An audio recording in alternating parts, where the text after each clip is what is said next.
I want to recommend Loom to you. Forget about star ratings. This game is $6 on Steam and provides a pleasant afternoon's length of entertainment. To be honest, I mostly wanted to do this because when I wear my Ask Me About Loom button around the local mall, I'll be able to link to this video. It's not the first game people think of when LucasArts is mentioned. For most people, it's a hidden gem buried under the greats like Monkey Island, Grim Fandango, and all of those Star Wars games people love.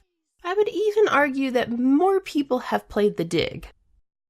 The thing about Loom is that it didn't break any barriers, and it didn't do anything monumental to advance the development of video games. Loom is a small story told in a tiny ecosystem with puzzles that are miles more straightforward than the rubber chicken with the pulley in the middle. It's a game for the sake of being a game, and I think that's why it's been forgotten over the years. Critically, it wasn't even that well received. People said that it was only good if you think of it as an interactive movie, that there's no conflict because the main character can't die, that it was too short. While Loom didn't break down any barriers, it does have something in common with a lot of experimental indie games these days who choose to focus on storytelling over a health bar. Not all of these games are completely successful, and of course Loom isn't without flaws, but the artistic intention is something different and valuable. So, why do I like Loom? Let me count the ways. You can play Loom from start to finish on a Sunday afternoon with a notepad and a cup of coffee. Clocking in around 3 hours, it's best enjoyed in 1 or 2 sittings. Not because it's hard to remember what's going on, but it lets you feel like you're an actual weaver, flipping through your book of spells and exploring a new land. With how bloated most games are, it's nice to have one that's short and sweet. You know how much I love Dragon Age Inquisition, and that game takes 10 hours to get past the introduction. So having a game that I can finish completely in less than a third of the time is refreshing. I also love that you need to have a notepad to play this game correctly. As a weaver, you can cast spells through song, and unless your mind is a Barbara Gordon steel trap, you won't remember each one you encounter. Not to mention, a lot of these spells are randomized, so you can't quickly go look it up online to get the answer. You can find variations of the spells online, but not exactly the ones you need. So, when you're given a spell, you write down with an explanation of what it does, or in my case, you get your own book of patterns to write the spells down. Take a look at this. There's a tangible joy found in physically having a book at your side that you can consult for spells and tasks. Towards the end, I felt like a real witch as I flipped through the pages for the spells that I needed. This physical connection to the game makes you believe the story, and you want to know more about the world.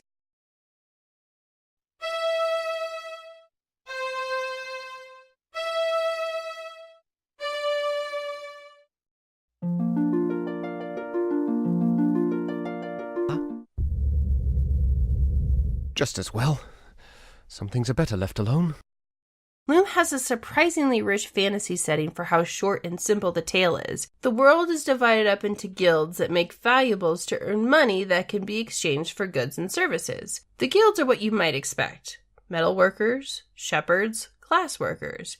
And they all have a fun fantasy twist to their society. Shepherds can turn invisible, glassworkers can look into the future, and metalworkers look really great with their shirts off. Unfortunately, our hero is from the Weaver Guild, who were maybe too good at the magic thing and were forced to move away to a faraway island. Now, if you are as into Loom as I am, you've probably listened to the 30-minute audio drama, and you would infer that the Weavers may be a little inbred, and therefore their society is kind of falling apart despite their great magical powers. Our hero's mother was sick of seeing stillborns and decided to put a gray thread into the magical loom, disrupting the magical order, and actually ended up pulling a healthy baby out of it. Literally, she pulled a baby out of a magical loom. This is straight out of a fairy tale, and I love that they don't turn away from it or give any kind of practical explanation. The symbolism is thicker than peanut butter. The magic is literal, and that's what makes the whole thing an old-fashioned fairy tale.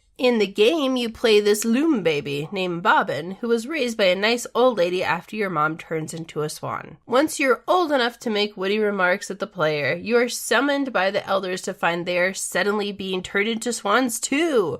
What is happening? Well, this is a fine mess. Everybody's gone and I still don't understand what's going on. Why did they keep calling me Loom Child? Nobody's ever let me anywhere near a loom. To solve this mystery, you are given the gift of music and your first spell. While this game seems to want you to leave the town ASAP, you actually have to stumble around for a while, picking up as many spells as you can and trying them on anything you can point your stick at. From what I understand, the game keeps you from progressing more than you should by slowly granting you new notes on your magic stick. This, and the freedom to keep looking around for as long as you want, sets the tone for the game. It's meant to be relaxing, and you're supposed to click on stuff and try spells even if they don't work the way you want.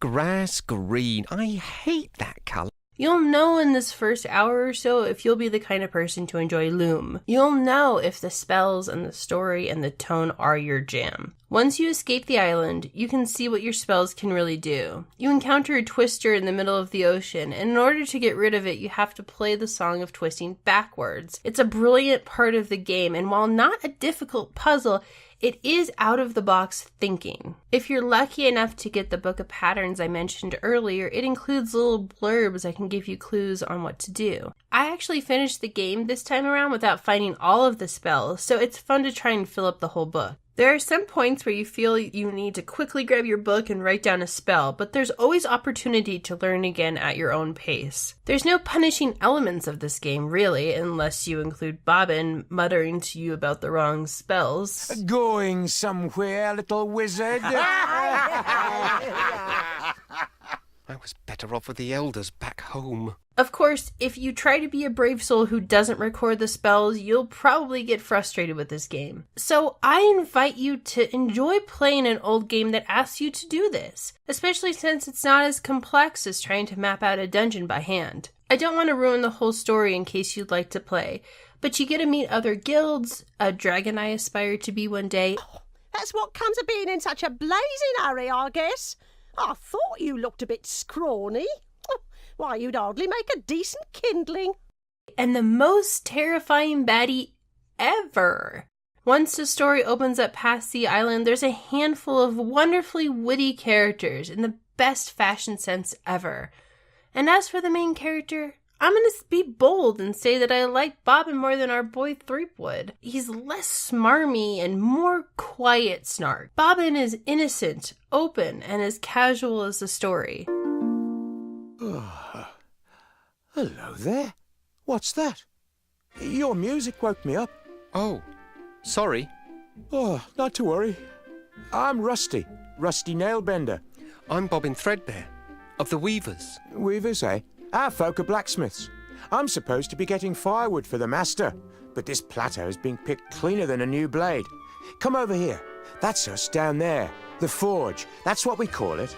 I've heard you weavers don't get out much. What's your business here? I've been looking for a flock of swans. Swans? No swans around here. Oh, say, all this talk has made me sleepy. A real pleasure, though. Oh, let me know if you find your swans. Oh. Honestly, I feel like Monkey Island tries too hard sometimes. The snark, the over-the-top jokes, the rib jabbing until you get annoyed.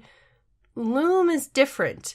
Loom is unafraid of the high fantasy, dropping you right in the middle of a world we might never see again.